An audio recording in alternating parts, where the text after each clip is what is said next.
السلام علیکم ورحمۃ اللہ وبرکاتہ۔ بسم اللہ الرحمن الرحیم، نحمده ونصلی علی رسوله الکریم، اما بعد فاعوذ باللہ من الشیطان الرجیم، بسم اللہ الرحمن الرحیم۔ ولا تقولوا لمن يقتل في سبيل الله اموات بل احیاء ولكن لا تشعرون، صدق اللہ العظیم۔ آج کے انشاءاللہ سورۃ البقرہ کی آیت نمبر 154 سے شروع کریں گے۔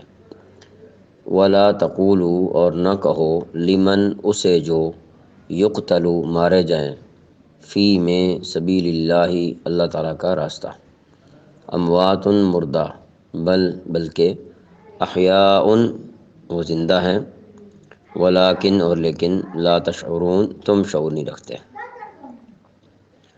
ولا تقولوا لمن يقتل فی سبیل اللہ اموات، اور جو لوگ اللہ تعالیٰ کے راستے میں قتل ہوں ان کو مردہ نہ کہو، یعنی جو لوگ اللہ تعالیٰ کے راستے میں دین کی سربلندی کے لیے کام کرتے ہوئے شہید کر دیے جائیں انہیں مردہ نہ کہو، بل احیاء ولکن لا تشعرون، دراصل وہ زندہ ہیں مگر تمہیں احساس نہیں ہوتا، یعنی تمہیں ان کی زندگی کا احساس نہیں ہوتا۔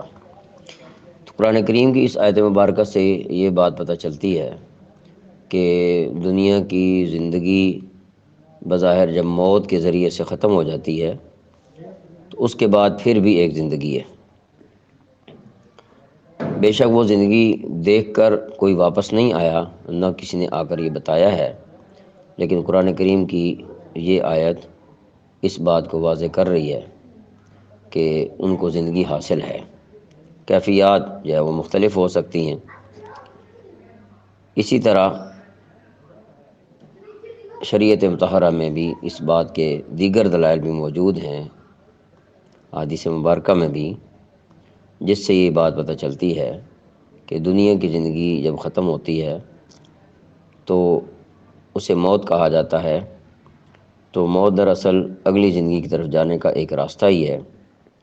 لہٰذا ہمیں اس زندگی کے بارے میں بھی یہ اعتقاد رکھنا ہے کہ اس زندگی کے بعد آگے بھی مزید زندگی ہے، جسے ہم قبر کی زندگی کہہ سکتے ہیں۔ آیت نمبر 155، وَلَنَبْلُوَنَّكُمْ، اور ضرور ہم آزمائیں گے تمہیں، بِشَيْءٍ، کچھ، من الخوف، خوف سے، والجوع، اور بھوک سے، ونقص، اور نقصان سے، من الاموال، مال میں سے، والانفس، اور جان سے، والثمرات، اور پھلوں سے، وبشر، اور خوشخبری دے دیجئے، الصابرین، صبر کرنے والے۔ وَلَنَبْلُوَنَّكُمْ بِشَيْءٍ مِّنَ الْخَوْفِ وَالْجُوعِ وَنَقْصٍ مِّنَ الْأَمْوَالِ وَالْأَنفُسِ وَالثَّمَرَاتِ، اور دیکھو ہم تمہیں آزمائیں گے ضرور، کبھی خوف سے اور کبھی بھوک سے، کبھی مال و جان اور پھلوں میں کمی کر کے۔ وبشر الصابرین، اور جو لوگ صبر سے کام لیں، یعنی ایسے حالات میں بھی جب ان کو آزمایا جا رہا ہے مختلف صورتوں میں، تو وہ صبر سے کام لیں، تو پھر ان کو خوشخبری سنا دو۔ جو صبر کرنے والے ہیں، جن کو خوشخبری سنائی جا رہی ہے، ان کی اہم خصوصیت اگلی آیت مبارکہ میں ذکر ہو رہی ہے۔ آیت نمبر 156 میں، الذین، وہ جو، اذا، جب، اصابتہم، پہنچے انہیں، مصیبت، کوئی مصیبت، قالو، تو وہ کہیں، انا للہ، ہم اللہ کے لیے ہیں، وانا، اور ہم، الیہ، اسی کی طرف، راجعون، لوٹنے والے ہیں۔ الذین، اذا اصابتہم مصیبت قالوا، یہ وہ لوگ ہیں کہ جب ان کو کوئی مصیبت پہنچتی ہے تو یہ کہتے ہیں کہ انا للہ وانا الیہ راجعون، ہم سب اللہ ہی کے ہیں اور ہم کو اللہ ہی کی طرف لوٹ کر جانا ہے۔ یہاں پر اس حقیقت کا اظہار ہے کہ چونکہ ہم سب اللہ تعالیٰ کی ملکیت میں ہیں، وہ ہمارا مالک ہے، اسی لیے ہمارے بارے میں اس کا ہر فیصلہ خود ہماری ہی مصلحت میں ہوگا، ہمارے ہی فائدے کے لیے ہوگا، چاہے وقتی طور پر ہمیں اس میں مشقت نظر آ رہی ہو۔ اور ایک حقیقت کا اظہار اس میں یہ بھی ہے کہ ایک دن ہمیں بھی اللہ تعالیٰ کے پاس اسی جگہ جانا ہے جہاں ہمارا کوئی عزیز یا دوست بھی گیا ہے، لہذا یہ جدائی عارضی ہے، ہمیشہ کے لیے نہیں ہے، اور جب ہم اس کے پاس لوٹ کر جائیں گے تو ہمیں اس صدمے یا تکلیف پر انشاءاللہ ثواب بھی ملے گا۔ جب یہ اعتقاد دل میں ہو، جیسے ان دونوں باتوں کا اظہار کیا گیا کہ ہم اللہ کی ملکیت ہیں، مالک جو فیصلہ کرے بہتر، اور دوسری بات یہ کہ جب اسی کے پاس چلے جانا ہے تو وہاں تکلیف کا بدلہ بھی اچھا ملے گا، تکلیف برداشت کرنے کا ثواب بھی ملے گا، اور اپنے عزیز اور دوست وغیرہ جو ہیں وہ بھی اللہ تعالیٰ کے پاس جہاں پہنچ چکے ہوئے ہیں وہیں ہمارا بھی جانا ہوگا۔ تو جب یہ اعتقاد دل میں ہو تو اسی کا نام صبر ہے۔ البتہ یہ ہے کہ اگر اس کے ساتھ کسی تکلیف کے موقع پر بے اختیار آنسو نکل آئیں تو اس میں کوئی حرج نہیں ہے۔ حضرت عائشہ صدیقہ طیبہ طاہرہ رضی اللہ عنہا نے ایک مرتبہ مٹی کا دیا جلایا ہوا تھا، تیز ہوا آئی تو وہ بجھ گیا، جیسے ہمارے ہاں یہ بجلی چلی جاتی ہے اچانک۔ آپ صلی اللہ علیہ وسلم نے پڑھا انا للہ و انا الیہ راجعون۔ حضرت عائشہ صدیقہ طیبہ طاہرہ رضی اللہ عنہا نے سنا ہوا تھا کہ جب کوئی مرتا ہے تو اس وقت یہ پڑھنا ہوتا ہے۔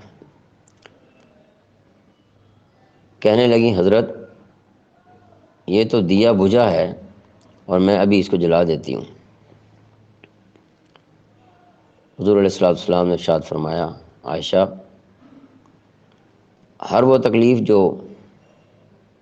تکلیف دہ چیز جو مومن کو پیش آئے وہاں یہ پڑھنا چاہیے، لہذا ہم سے اگر کوئی چیز گم ہو جائے، مل نہ رہی ہو، تو ہمیں انا للہ و انا الیہ راجعون پڑھتے رہنا چاہیے اور اس کو تلاش کرنا چاہیے۔ اللہ کے فضل سے اور اس کی برکت سے انشاءاللہ وہ چیز مل جائے گی۔ آیت نمبر 157، اولئک یہی لوگ علیہم ان پر صلوات عنایات ہیں، رحمتیں ہیں، من ربہم ان کے رب کی طرف سے، ورحمت اور رحمت ہے، واولئک اور یہی لوگ ہم المہتدون وہی ہدایت یافتہ ہیں۔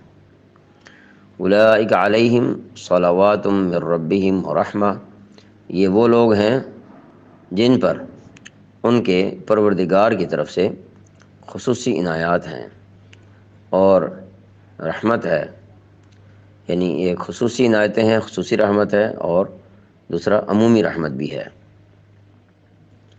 وَأُولَٰئِكَ هُمُ الْمُهْتَدُونَ، اور یہی لوگ ہیں جو ہدایت پر ہیں۔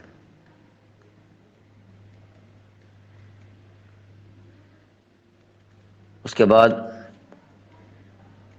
نئے مضمون کی آیات شروع ہو رہی ہیں، ان میں سے ایک آیت انشاءاللہ آج ہم پڑھ لیتے ہیں۔ ان الصفا والمروۃ من شعائر اللہ، ان بے شک الصفا، صفا والمروۃ اور مروہ، من شعائر اللہ اللہ تعالیٰ کی نشانیوں سے ہے۔ فمن پس جو حج کرے البیت خانہ کعبہ کا، او یا اعتمر عمرہ کرے، فلا جناح تو نہیں ہے کوئی حرج علیہ اس پر، ان یطوف کہ وہ طواف کرے بہما ان دونوں کا، ومن اور جو تطوع خوشی سے کرے خیرن کوئی بلائی، فإن اللہ تو بے شک اللہ تعالیٰ شاکر قدردان ہے، علیم جاننے والا ہے۔ ان الصفا والمروۃ من شعائر اللہ، بے شک صفا اور مروہ اللہ تعالیٰ کی نشانیوں میں سے ہیں۔ یعنی حضرت ابراہیم علیہ الصلوۃ والسلام کی دعا میں بھی یہ ذکر تھا کہ اے پروردگار ہمیں حج اور عمرے کے افعال کی تعلیم فرما، ربنا وجعلنا مسلمین لک والی آیت میں۔ اور شعیرہ کے معنی ہوتے ہیں علامت اور نشانی۔ بہت ساری چیزیں جو ہیں وہ شعائر اللہ میں داخل ہیں، اور یہاں صفا مروہ کو شعائر اللہ قرار دیا گیا ہے۔ حضرت شاہ ولی اللہ رحمۃ اللہ علیہ کے خیال میں شاعر اللہ میں پہلے نمبر پر قرآن کریم، دوسرے پر حضرت صلی اللہ علیہ وآلہ وسلم، تیسرے پر کعبۃ اللہ شریف، چوتھے پر نماز ہے۔ یہ مذکورہ چیزیں اسلام کی بڑی نشانیاں ہیں، اور صفا اور مروہ بھی شاعر اللہ میں سے ہے۔ سورہ حج میں قربانی کے ان جانوروں کو بھی شاعر اللہ کہا گیا ہے جنہیں حاجی لوگ وہاں قربان کرتے ہیں۔ فمن حج البیت، لہذا جو شخص بیت اللہ کا حج کرے، اور حج کے لفظی معنی قصد اور ارادہ کے ہیں، اور شرعی طور پر خاص حالت میں، یعنی خاص حالت احرام میں، اور خاص مہینوں اور خاص دنوں میں، اور دن مہینے جو ہے وہ شوال تا ذی الحجہ کے 10 دن، اور خاص جگہ پر یعنی بیت اللہ شریف کا قصد کرنا، یہ حج کہلاتا ہے۔ اب اعتمار یا عمرہ کرے، عمرے کا معنی ہوتا ہے زیارت کرنا، تو کعبۃ اللہ کی زیارت شریعت کے بتائے ہوئے افعال کے ساتھ ہو تو یہ عمرہ کہلاتا ہے۔ حضرت امام ابو حنیفہ رحمۃ اللہ علیہ کی تحقیق کے مطابق عمرہ سنت ہے، اور ترمذی شریف کی روایت کے مطابق حضرت عبداللہ بن عمر رضی اللہ تعالیٰ عنہ سے حضرت صلی اللہ علیہ وسلم سے سوال کیا گیا کہ عمرہ جو ہے واجب ہے، تو آپ نے فرمایا نہیں، بلکہ وہ سنت ہے۔ اور عمرے کو ہی حج اصغری بھی کہتے ہیں۔ فلا جناح علیہ ان یطوف بہما، تو اس کے لیے اس بات میں کوئی گناہ نہیں ہے کہ وہ ان کے درمیان چکر لگائے۔ یہ بات جو ہے اس کو یوں سمجھیں کہ حضرت یہ صفا اور مروہ مکہ مکرمہ کے درمیان، مکہ مکرمہ میں 2 پہاڑیاں ہیں۔ جب حضرت ابراہیم علیہ السلام اپنی اہلیہ حضرت حاجرہ رضی اللہ عنہ کو اپنے دودھ پیتے بچے صاحبزادے حضرت اسماعیل علیہ السلام کے ساتھ چھوڑ کر گئے، تو حضرت حاجرہ رضی اللہ عنہ پانی کی تلاش میں ان پہاڑیوں کے درمیان دوڑی تھی۔ حج اور عمرے میں اللہ تعالیٰ نے ان کے درمیان سعی کرنا، دوڑنا واجب قرار دیا ہے۔